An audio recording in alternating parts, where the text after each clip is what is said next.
Salut à tous, on se retrouve dans une vidéo de cours, ça faisait un petit moment que j'en avais pas fait, d'ailleurs je vais profiter pour faire une annonce. À propos des vidéos de cours, je vais essayer de me tenir un rythme, à savoir une vidéo par semaine, ça serait le mieux.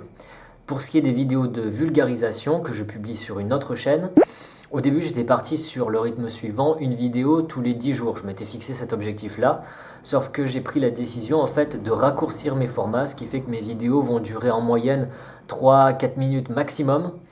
Du coup, je pourrais en poster plus souvent. Donc, je pense que ce sera pas une fois tous les 10 jours, mais peut-être une fois par semaine, voire 2 fois par semaine. Voilà. Donc, sinon, pour cette vidéo-là, on va parler de la méthodologie du cas pratique. Je vais essayer de vous apporter de vous donner quelques conseils, de vous apporter quelques éclaircissements.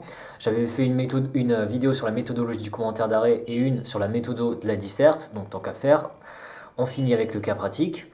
Avant de commencer sur la méthodologie pure, je vais juste préciser un truc sur le cas pratique. C'est que d'une manière générale, en particulier au niveau du plan, on est plus libre dans un cas pratique que dans un commentaire ou dans une disserte. Dans un commentaire ou une disserte, vous êtes obligé de respecter la dichotomie juridique, c'est-à-dire deux parties, deux sous-parties, grand 1, grand 2, et dans ces grand 1, grand 2, grand A, grand B, voire dans ces grands A, grand B, petit 1, petit 2, etc. Vous êtes obligé de faire ça. Mais ce type de plan, c'est possible que s'il y a une complémentarité entre les différents points de droit. Vous voyez dans un arrêt, quand vous faites un commentaire d'arrêt, il y a forcément une complémentarité puisque ça porte sur un seul arrêt. Vous voyez, donc une seule affaire. Après, dans une dissertation, vous avez un seul intitulé. Vous voyez, donc il y a forcément une complémentarité. C'est facile de trouver, entre guillemets facile, de trouver une complémentarité entre différents points de droit puisque tous se rapportent à une seule problématique en fait. Par contre, dans un cas pratique, il est fréquent, vous avez un client, monsieur X, il vient vous voir au début du cas pratique pour vous dire qu'il a des problèmes, admettons, dans le cadre de sa vie privée par rapport à son mariage, admettons, et à la fin du cas pratique, il revient vous voir, ce même monsieur X, pour vous dire que maintenant il a des problèmes dans le cadre professionnel par rapport à sa société cotée en bourse. Vous voyez, un truc qui n'a rien à voir. Vous n'allez pas pouvoir faire un grand 1, grand 2 en incluant dans ce grand 1, grand 2 à la fois le mariage et la société cotée en bourse, parce que ça n'a rien à voir. Il ne peut pas y avoir une complémentarité entre les deux. En général, ce qu'on fait dans le cas pratique, admettons vous avez 4 problèmes de droit, votre client se pose 4 questions différentes, ben vous mettez... on va revenir plus en détail sur la forme quand même, mais en gros vous allez mettre grand 1 à propos du premier problème de droit, là je le dis vulgairement, mais c'est pour vous faire comprendre, vous allez y répondre avec les différentes phases qui doivent être respectées dans le cadre de la méthodologie du cas pratique, puis après vous allez mettre grand 2 à propos du deuxième problème de droit, grand 3 à propos du troisième, grand 4 à propos du quatrième, vous voyez, si le mec il se demande 10 choses différentes, vous faites 10 parties, vous voyez, enfin c'est le plus simple, et le plus logique dans le cadre d'un cas pratique. Vérifiez auprès de vos profs, mais moi je me souviens, la première fois que j'ai fait un cas pratique, on ne nous avait pas parlé de la méthodologie en fait, et moi je m'étais dit, il faut faire la dichotomie juridique, grand 1, grand 2, grand A, grand B, sauf que vu que les trucs, des fois avaient aucune complémentarité, j'avais super galéré, au final le prof il m'avait dit, non mais c'est pas ça qu'il faut faire, sauf qu'il fallait me le dire avant, ça aurait été mieux. Donc voilà. Bon, vous avez compris je pense. On en vient maintenant au cœur du cas pratique. Alors, petit 1, la phrase d'accroche. Alors là, je vais dire la même chose que dans ma vidéo sur le commentaire d'arrêt et dans ma vidéo sur la disserte, à savoir que c'est pas mal votre inspiration, la phrase d'accroche. Le but de la phrase d'accroche est de situer le sujet.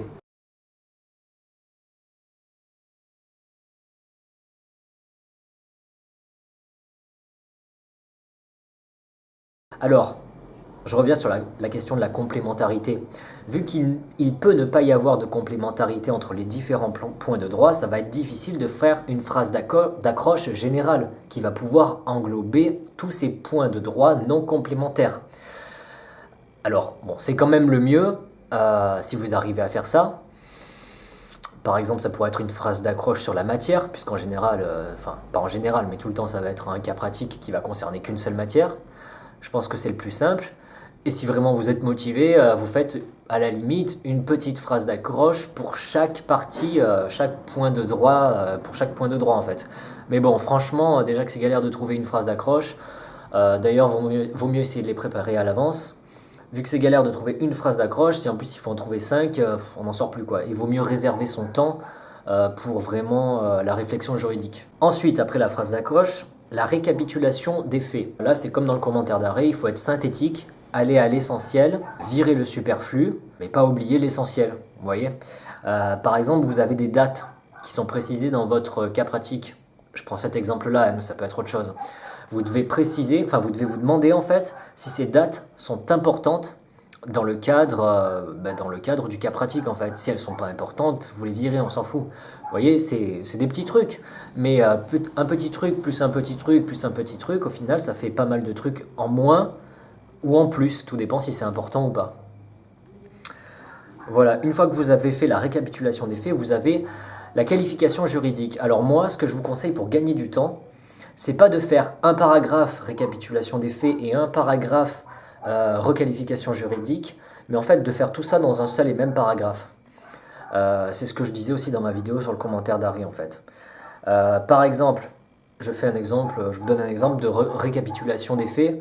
Je vais noter quoi? Monsieur X est victime d'un accident de la circulation et il veut faire un procès pour obtenir des dommages-intérêts. Bon, admettons, ça ce sont les faits matériels. Voyez, lui il vient vous voir pour ça. Là, à la fin de votre phrase, vous allez pouvoir par exemple utiliser un connecteur comme autrement dit, c'est-à-dire traduction juridique. Et là, vous balancez la requalification juridique des faits. Autrement dit, il convient pour lui d'agir sur le fondement de l'article, enfin d'engager la responsabilité civile délictuelle du responsable, en fait, du conducteur à l'origine de l'accident, sur le fondement de l'article 1382. Voilà.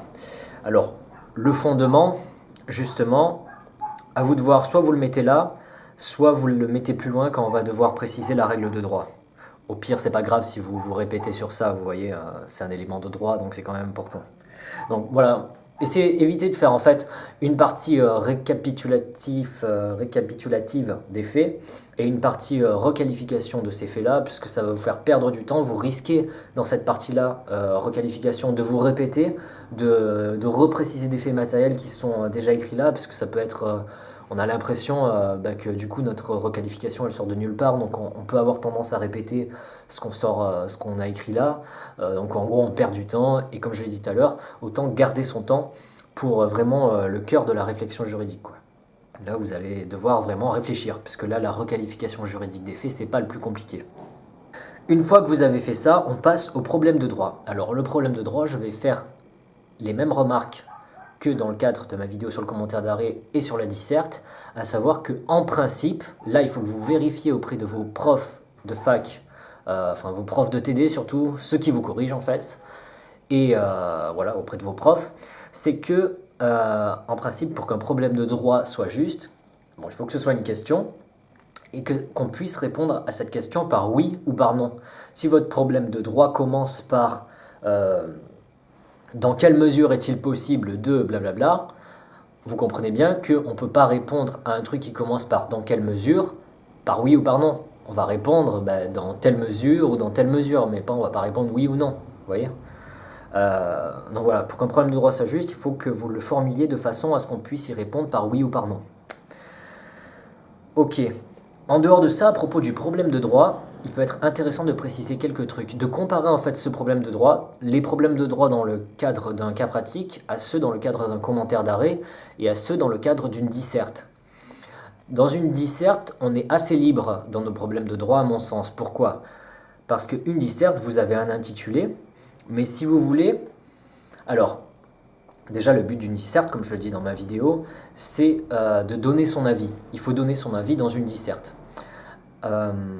Mais si vous voulez, pour arriver à telle conclusion, vous pouvez emprunter différents chemins dans une disserte, puisque vous pouvez donner votre avis.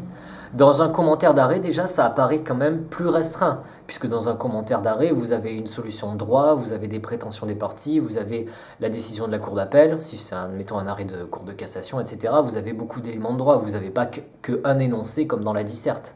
Donc c'est beaucoup plus restreint. Le problème de droit, il doit faire écho dans un arrêt, dans un commentaire d'arrêt, à la solution de droit qui est déjà précisée, vous voyez ?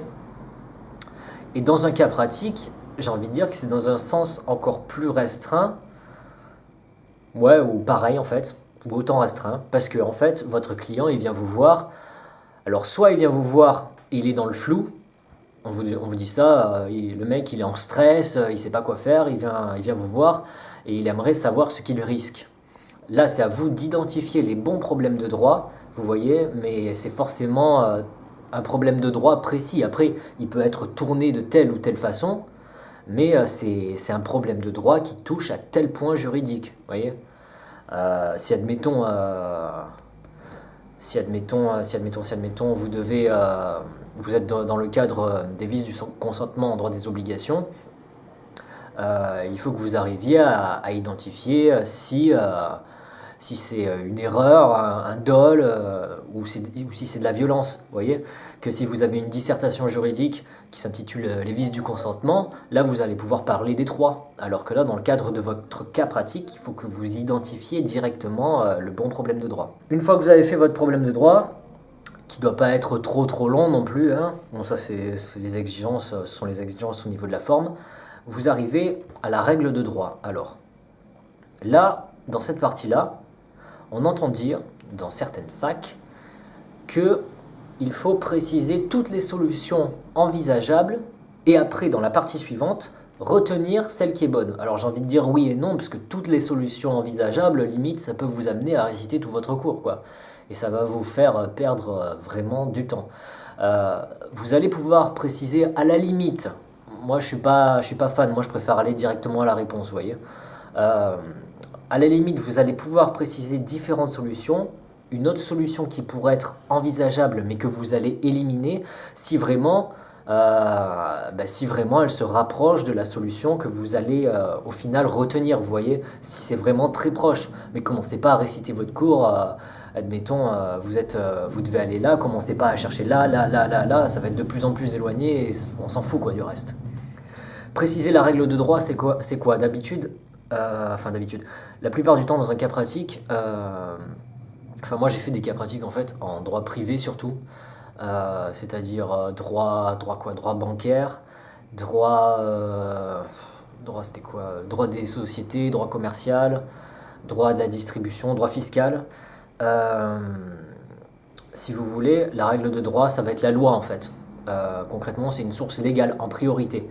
Euh, j'ai jamais fait de cas pratique dans une matière de droit public, mais si vous êtes face à un cas pratique en droit international ou en droit de l'Union européenne, là, ok, il va sûrement falloir utiliser, peut-être en priorité, par exemple, une source du droit de l'Union européenne, je sais pas moi, un article du TFUE, vous voyez, en droit international, un article d'un traité international. Mais sinon, si vous êtes sur un droit au niveau national, en fait, là, il faut privilégier la loi. Mais dans tous les cas, il faut partir, en fait, du sommet de la hiérarchie des normes. Vous commencez pas, en fait, par exposer votre solution avec de la doctrine ou de la jurisprudence. Ça vient vraiment en bonus, quoi. Ce qui est important, c'est la loi. Ok.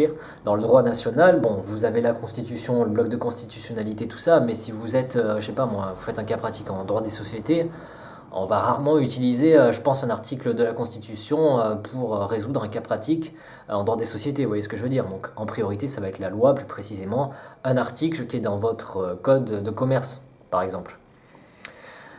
Donc vous partez de là, et doctrine, jurisprudence, vous le mettez après en bonus. Admettons, si la doctrine ou la jurisprudence apparaît contraire à la loi, puisque admettons il y a une jurisprudence qui est venue faire opposition, machin ou quoi, enfin qui est venue dire le contraire, qui est un peu à part, vous faites une mise en garde, vous voyez, une mise en garde pour votre client. Parce qu'oubliez pas que la doctrine, qu'est-ce que c'est? La doctrine, ce sont des gars en fait, des universitaires, ok, des chercheurs, mais qui donnent leur avis, point barre. Hein. On dit que c'est une source de droit, la doctrine, ok, mais ce sont des gars qui donnent leur avis, rien de plus, rien de moins. Après, la doctrine peut prendre dans un certain sens de l'importance, puisque un juge peut, s'il est face à une situation nouvelle, retenir une solution doctrinale.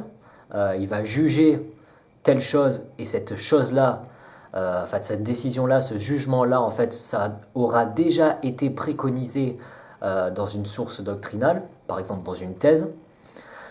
Ou alors, encore mieux, la doctrine peut être reprise dans un projet de loi, puis dans une loi, ou une proposition de loi, puis une loi. Vous voyez?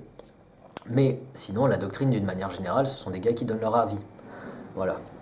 Et la jurisprudence, c'est sympa, mais il faut voir qu'il peut y avoir des revirements de jurisprudence. Si vous précisez une jurisprudence récente, qui, admettons, de cour d'appel, qui date donc de 2015, là, puisqu'on est en 2015, il faut voir qu'autant, dans quelques mois, la Cour de cassation va dire le contraire, puisqu'elle va considérer autant que la Cour d'appel a violé la loi. Donc partez de la loi. Et la doctrine et la jurisprudence, ça vient en bonus. C'est pas obligatoire, tout dépend de votre cas. S'il y a de la doctrine ou s'il y a de la jurisprudence, autant il n'y en a pas. Ça vient en bonus et ça peut apparaître comme une mise en garde si c'est contraire à ce que vous dites dans l'article de loi, enfin ce que dit l'article de loi, ou ça peut venir en complémentarité si ça va dans le même sens. Ok, donc là vous avez précisé votre règle de droit, c'est-à-dire le nom de l'article, le nom du code, le nom de la loi, tout ça, et vous l'avez écrit, etc. Et ensuite on arrive à la dernière partie, à savoir appliquer cette règle de droit aux faits. Alors là, vous allez pouvoir utiliser l'illustration des faits matériels, la requalification juridique des faits, ce que vous avez fait précédemment en fait, pour expliquer pourquoi cette règle de droit s'applique en l'espèce. Voyez, parce que dans la partie préciser la règle de droit, la partie précédente dont je viens de parler, c'est juste préciser la règle de droit, vous voyez, c'est pas l'appliquer à l'espèce, c'est-à-dire, c'est limite ça, article 12 du Code civil, de point, je cite l'article, et voilà, c'est ça. Après, l'application, il faut pas juste dire, donc monsieur X peut bénéficier de l'article 12, point. Il faut expliquer pourquoi il peut bénéficier de cet article 12. Bon, article 12, je dis n'importe quoi, hein.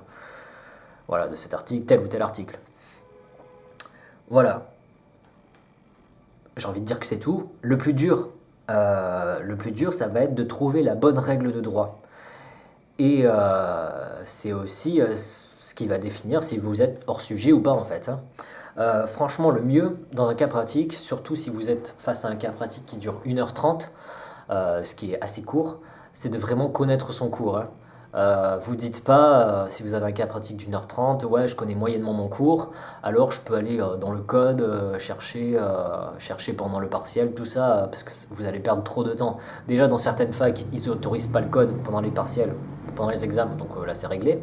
Mais si vous êtes dans une fac dans laquelle le code est autorisé, ne vous centrez pas que sur ça. Par contre, c'est bien de savoir chercher dans son code parce qu'il peut y avoir différents types en fait de cas pratiques, différents types de profs aussi. Vous avez le cas pratique dans lequel pour le résoudre en fait, il faut que vous connaissiez votre cours. Vous connaissez votre cours, vous n'avez pas besoin du code, et vous répondez comme ça, blablabla, vous avez tout dans la tête. Mais il y a certains cas pratiques, et même certains arrêts d'ailleurs, bon on va rester sur le cas pratique, certains cas pratiques dans lesquels même si vous connaissez bien votre cours, ben, votre prof a envie de vous faire chercher un peu, vous voyez, a envie de vous faire chercher dans votre code. Il se peut, ça va se rapprocher bien sûr de ce que vous avez vu en cours, mais autant il va avoir un élément important que vous n'avez pas forcément précisé dans le cours ou que vraiment vous avez survolé et que vous allez trouver si vous faites des recherches dans votre code. Donc ça, tout dépend le type de prof, tout dépend le type de cas pratique. Donc voilà pour cette vidéo sur le cas pratique. Comme vous avez pu vous en apercevoir, il y a moins de choses à dire que dans le cadre d'une dissertation, de la méthodologie de la disserte ou du commentaire. Et ça s'explique tout simplement par le fait qu'on est plus libre, comme je le disais au début, dans un cas pratique. On est plus libre au niveau de la forme, c'est-à-dire en particulier au niveau des titres, du plan, etc. Mais on est moins libre que dans une dissertation au niveau du problème de droit. Ok, c'est ce que je disais tout à l'heure. Donc pensez bien à identifier, enfin faites gaffe en fait, apprenez bien votre cours, franchement apprenez bien votre cours et apprenez à chercher dans le code. Ça vous servira si vous êtes dans une fac qui autorise l'usage du code pendant les examens bien sûr. Ça vous servira même pour après si vous voulez être avocat ou quoi. Les avocats, les gens qui sont profanes comme on dit, qui connaissent rien au droit, ils s'imaginent que les avocats connaissent le code, tous les codes par cœur en fait limite. Sauf que c'est loin d'être le cas, comme vous vous en apercevrez de plus en plus. Tout simplement, les avocats, en principe, ils savent chercher dans leur code. Vous voyez, ce sont aussi des chercheurs. C'est pas parce que c'est pas des profs de fac, des enseignants-chercheurs qui savent pas que ce sont pas dans un sens des chercheurs. Ok ? Donc, apprenez à chercher dans votre code, à vous familiariser avec le code.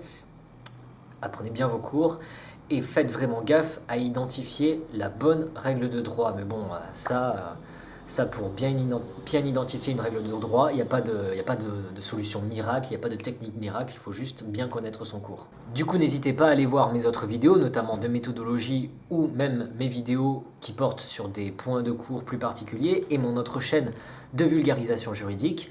Et vous pouvez me faire des suggestions de vidéos en commentaire, vous me faire parvenir des suggestions de vidéos en commentaire. Et si vous avez des questions, j'en reçois régulièrement, vous pouvez me les poser par message privé sur ma page Facebook de préférence. Par exemple, à propos d'un point de droit sur un cours ou un truc, un aspect méthodologique, etc. Voilà. Écoutez, je vous souhaite bonne chance pour vos cas pratiques, vos commentaires, vos dissertes et à la prochaine.